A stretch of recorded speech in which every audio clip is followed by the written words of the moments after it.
because they react with your body chemistry in some way. And we're all genetically different. I actually didn't like cats and dust, but I quite like perfume. We're all a bit different. And these chemicals react in such a way that puts your system under physical pressure.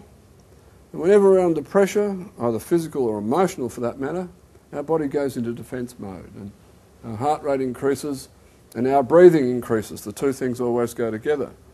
So these things just make you breathe more. Now that's okay. But if you happen to be an over-breather with low levels of carbon dioxide, you come in contact with something that makes you breathe more, and that puts you into the danger zone. Your body's not getting oxygen, so your body reacts. Now, for people who have asthma, basically all people with asthma are over-breathers. This number, 14 litres per minute, comes from the 40 people in Brisbane, it comes from the 600 people in the UK. Every asthmatic is an over-breather. Now, sure, if you get asthma or hay fever, you may be born with the propensity for asthma. Some people are born with the propensity to asthma, some people don't get asthma, but they get something else. They might get sleep apnea, they might get something else. Let me tell you this, if you over-breathe, breathe incorrectly, and your body's not getting oxygen, and it gets to the stage where your body's critically not getting oxygen, your body will self-correct in one of four ways. It'll either squeeze up your nasal passages, giving you nasal conditions and sinus conditions. It'll squeeze your bronchial tubes, giving you asthma. It'll squeeze your throat at night, stopping your breathing with apnea perhaps. Or it'll squeeze up your whole throat and mouth, giving you anaphylaxis. Or it'll wake you up and disturb your sleep, trying to stop you from breathing like that. They're all treated in the same way, with dilation, drugs or machines or drugs to stop your body's response without addressing the cause. So the person with asthma is an over-breather. When you breathe too much, you've got low levels of carbon dioxide. Your body's not getting the right amounts of oxygen. But at the moment, I might be okay. I've got drugs in me, I'm okay, right? But suddenly I'm triggered by coming in contact with something that makes me breathe even more, or I run. And when it makes you breathe more, it pushes you in the critical stage, and then you have an asthma attack. What happens is the smooth muscle wrapped around the bronchial tube. Now, that's another thing you can look up if you want. A smooth muscle, involuntary muscle. I haven't got time to go into it today, but this is why this affects so many other conditions in our body. The smooth muscle squeezes around the bronchial tube on the asthmatic, and they can't breathe. So what does the asthmatic do then? Try harder to breathe, of course, and pretty soon we're... And whenever we're breathing heavily and hard like that through our mouth, we're not very far away from needing a puff of our Ventolin or our Bricanol, our reliever medication. So we take a puff, and at first it's fantastic. The drug chemically relaxes the smooth muscle and the bronchial tubes dilate, open up, and the asthmatic can breathe. But pretty soon we find we need 2 puffs or 3 puffs or 4 puffs or more and more and more. Well, the problem with this form of symptomatic treatment is that you need to understand how all these reliever drugs are based. All these blue reliever drugs here, they're all known as adrenal. They're all basically adrenal. They're all based on adrenaline. And everyone knows what adrenaline does to you. Adrenaline makes your heart rate increase and causes you to breathe more. The two things always go together. It's the hormone that surges through our body as our body's most basic form of defence. Whenever we're excited, whenever we're nervous, whenever we get a fright, whenever we have to act, or whenever we're even sick a little bit, our heart rate increases and our breathing increases. But hang on, I just said the cause of asthma in the first place is that you breathe too much. Could it be the very drugs that give you relief have a major side effect of keeping you breathing too much or making you breathe more? And thus you need more and more and more. And this was highly suspected. All around the world where these drugs were out for 10 years or more, the death rates went like this. And so clinical trials were done to prove this. And the main ones were done in Canada and New Zealand.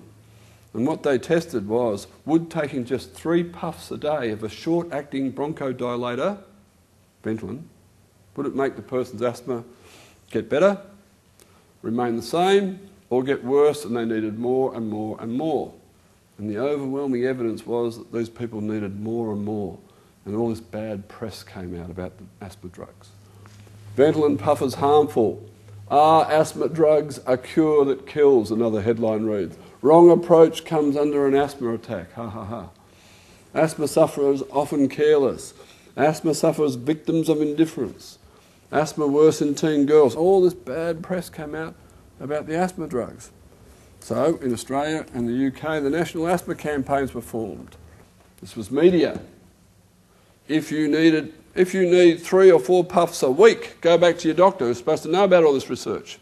And the doctor would then prescribe for you, if you needed this much, preventer medication. And what the preventer medication should happen is that if you've got any asthma symptoms where you need 3 or 4 puffs of this stuff a week, you should be on preventer medication all the time. And what the preventer medication does is it sits in your lungs and it reduces inflammation in the lungs, one of the vital symptoms of asthma. So you have an asthma attack, and if you've got preventer in you, it's not as bad. And so you don't need as much of this reliever stuff.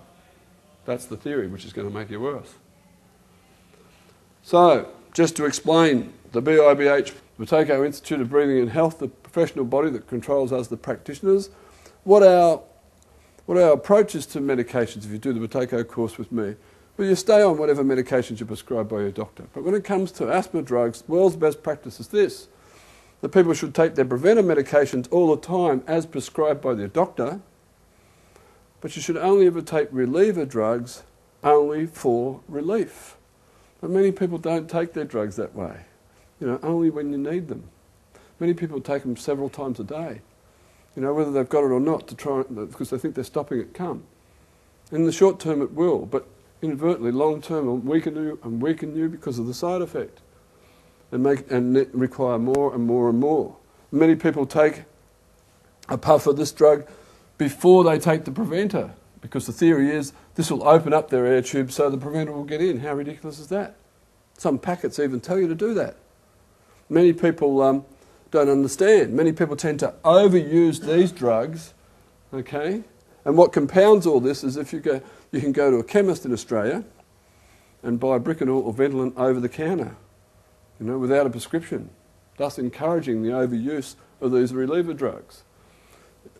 Now, what other countries can you do? It's Australia, New Zealand, certain Asian countries. Guess which countries have the highest incident or death rates in the world from asthma? Same countries. What a coincidence. Now, look, I'm not bagging people who do that. I used to do it myself. We think we're stopping the asthma response coming in the short term, but long term, we're making us weaker and weaker. And many people don't just understand it. I was talking to my barber in Moonee Ponds. You might not think he's such a good barber, but I don't think he's too bad, Anyway, last year, he was cutting my hair. And I said to him, do you get any asthma or hay fever? He says, yes, Brian. He said, I got her the blue one, I got the green one. He said, I don't take the green one, it doesn't work. Now, I'm not bagging for not understanding the way these drugs are supposed to work. Many people are like that, okay? Now, what happens is we tend to overuse these drugs, inadvertently making us worse. Now, very quickly, Qvar, Flixotide, Pulmicort, Alvesco, inhaled corticosteroids, a synthetic version of our body's natural hormone cortisone. Should be taken regularly all the time if you have any asthma symptoms. Prednisolone is the stronger version, the tablet form that goes through the whole body, and this is if you have a more severe condition or you come out of hospital. You have to step down through prednisolone. Intel, Tylaid, and Singulair, and a few others are non-steroid anti-inflammatory drugs. Often people go on these if they don't like the steroid word.